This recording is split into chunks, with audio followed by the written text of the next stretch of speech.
et Orange, EFA Service, Réflexe TV, cinéaste, diplomate et tant d'autres sponsors. Achetez vos billets en ligne sur www.théâtre-du-gymnase-Maribel ou contactez ces numéros pour de plus amples détails 01 42 46 79 79. Merci, honorable président, pour la parole. Honorable président, honorable membre du bureau, honorable député, chers collègues, des sources sûres et non négligeables, il serait positionné à des frontières des pays voisins, limitrophes de la RDC, des troupes armées dont on ne connaît pas l'objet, mais ces troupes sont majoritairement venues des pays qui nous agressent aujourd'hui. Nous voulons savoir quand est-ce que nous en débattons. Des sources sûres. Les assemblées nationales et les autorités des pays voisins, membres des États de la sous-région qui nous agressent, font des déclarations graves et claires dans leur réunion contre la RDC et avouent clairement que ces États participent aux opérations contre la République démocratique du Congo. Quand est-ce que nous parlons de nous? Ça, c'est en international.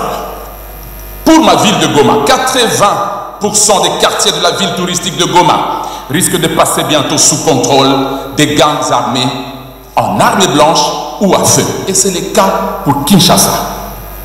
80% des crimes sont commis la journée, comme la nuit, par des hommes en uniforme non autrement identifiés. 80% des policiers, jour comme nuit, sont physiquement affaiblis par la consommation des boissons fortement alcoolisées, incapables d'intervenir face aux gangs de plus en plus expérimentés et organisés. Nous sommes en danger. 80% du charroi automobile des services de sécurité en ville de Goma sont hors service. Et les peu qui restent est sans entretien ou confisqués pour les courses privées des commandants. L'État n'a plus rien. À côté des services de défense et sécurité, honorable président, s'ajoute l'état de la sécurité sociale à Goma. Et c'est le cas dans toutes les provinces. Honorable président, honorable membre du bureau, chers députés, collègues, depuis près d'une année maintenant, les lauréats au concours de la magistrature venus des provinces pour le contrôle physique sont en détresse ici à Kinshasa. Personne pour leur venir en aide et ne savent plus à qui s'adresser. C'est très dangereux pour l'élite congolaise. C'est le cas pour les inspecteurs généraux du travail aussi qui viennent d'arriver et des milliers de Congolais qui sont forcés de prendre un avion pour venir quémander auprès des services la signature d'un document qui est leur droit. Juste la signature sur un document. On doit prendre l'avion et quitter la province. Quel coût? Et ils sont ici. Ils ne sont ni reçus par les services administratifs, ni par la hiérarchie. Ils sont obligés de passer de longs séjours à Kinshasa, sans être reçus, sans prise en charge, abandonnant leur famille et leur poste de travail en province au risque de tout perdre. Selon l'opinion des cadres et agents de l'État vivant en province, tous les privilèges, avantages et bonnes décisions de l'administration ne bénéficient qu'aux proches des autorités à Kinshasa, et que les provinces sont livrées aux humeurs des directeurs provinciaux et chefs de division qui violent les textes à leur guise. Et même les députés, parfois, n'ont rien à dire parce qu'ils ne nous écoutent pas. Honorable président, ceci tue la cohésion nationale. Ainsi, pour garantir l'égalité des chances quant à l'accès au travail, nous proposons, honorable président, le retour rapide au système de concours, tests, traitements objectifs des résultats.